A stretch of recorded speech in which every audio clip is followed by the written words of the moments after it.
थांनायनिफ्राय ओमफ्राय निथुमना निथुमखौ सिनायो आङो ओमफ्राय दाखालै आङो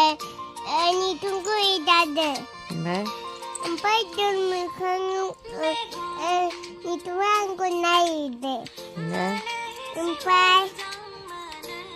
ओमफ्राय एदादो मा नाम निथुम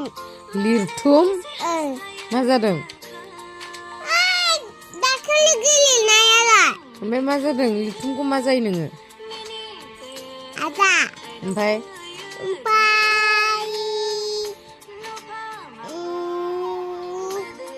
जारिमिनखौलाय लिरथुमखौ दासो मा होनदोंमोन नोङो आदा ओमफ्राय जारिमिनालाय लिरथुमखौलाय मानो गोसोथोनो मोननांगौ नोंलाय गोसोथोनाया मा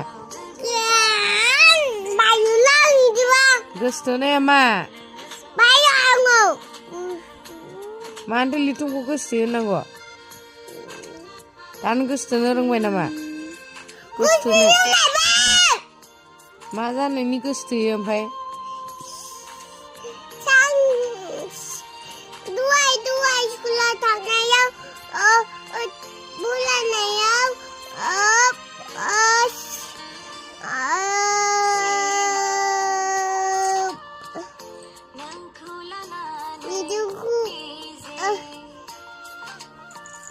लिरथुमखौलाय फरायनायावलाय बोरै नोजोर होना गोसोथोखो नोंलाय मा जानो गोसोथोनो मोननांगौ मा जायो गोसोथोनाया मा जायो आदायानो गोसोथोनाय जायो नामा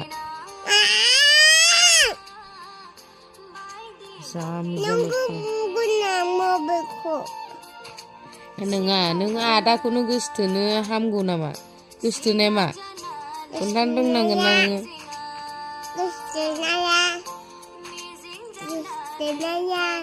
खोन्था मा जायो गोसोथोनाया